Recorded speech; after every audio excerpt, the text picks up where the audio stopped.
Amanda Smith.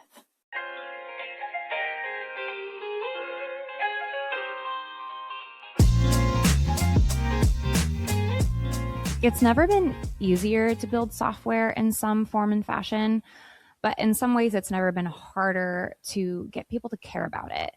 For years, B2B teams focused on optimizing websites, paid channels, outbound motions, and a lot of that still plays today, but now buyers are showing up after spending time inside of LLMs, community threads, and conversations in areas that they already trust.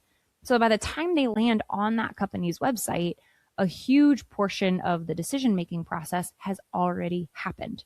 So that creates a pretty big shift for B2B companies today, which is why I wanted to bring in Bryn Jones, co-founder of PartnerStack, to help me understand this a little bit more. He works closely with B2B companies thinking through modern partnership strategies. And right now, he's really paying close attention to the way AI and user-generated content are changing how buyers discover, evaluate, and ultimately trust these software companies. So the question I asked Bryn, how is AI changing the role of partnerships in B2B buying? Here's what he had to say. Your call has been forwarded to an automatic voice message system. At the tone, please record your message. Hey, Amanda, great question. Before I answer it, I want to actually set a framework as to what B2B partnerships are and what they mean. B2B partnerships let companies go to market through trusted sources. The buying journey for consumers has changed so much in the last 15 years. And companies recognize that trust exists inside of the ecosystem, trust exists inside of communities, trust exists inside of partners. And when consumers show up to companies' websites looking to purchase software right now, 90-something% of the decision's already made. So B2B companies, they know how important partnerships are. And they know that if they can orchestrate their ecosystem of partners, it can have a significant impact on buying and adopting different pieces of technology. So that's the framework for what partnerships means in 2026. And it's very, very exciting stuff. Getting to your question, AI has significantly changed consumer buying. People are starting inside of LLMs and making prompts, asking questions, and engaging the LLM like it's a true trusted source. And they're showing up even more educated. Now, what's interesting is that all these LLMs are influenced by user-generated content. So this could be content on Reddit, it could be content in communities.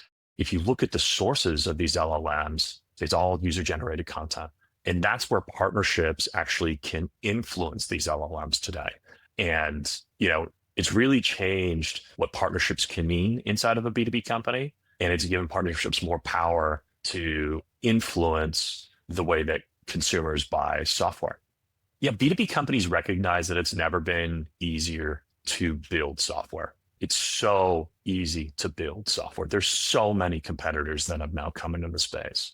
And at the same time, it's never been harder to get distribution. And so B2B companies realize that partnerships is the way to make that happen, whether it's through tech partnerships, whether it's through agency partnerships, whether it's through user-generated partnerships.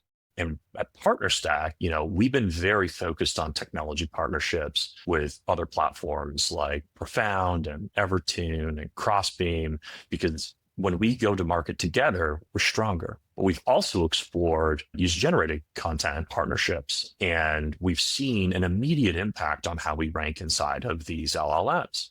So we're going to just keep doubling down as you see these early returns. And my bet is that companies that really take advantage of this moment and are open to experimentation, they're going to unlock growth that has yet to be discovered.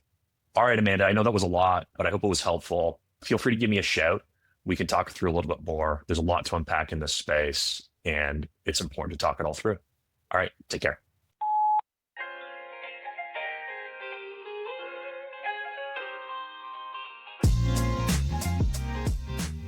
Thank you for listening. Want your podcast to do more?